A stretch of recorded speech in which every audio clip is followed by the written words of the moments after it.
अस्सलाम वालेकुम।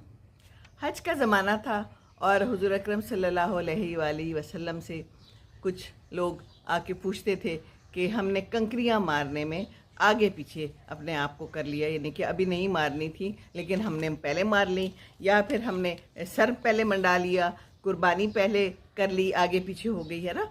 तो आप कहते थे सल्लल्लाहु अलैहि वसल्लम कोई हर्ज नहीं, अब कर लो।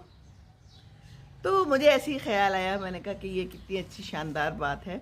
और इतना परेशान नहीं होना चाहिए, है ना। किसी भी चीज़ में हम बहुत ज़्यादा मेन मेख निकालते हैं, हम बहुत सोचते हैं हमें काम करना चाहिए कि नहीं, टाइम निकल गया है, अब क्या होगा, ये तो गलत हो गया, सोचते हैं हम, बहुत सोचते हैं ऐसे, है ना।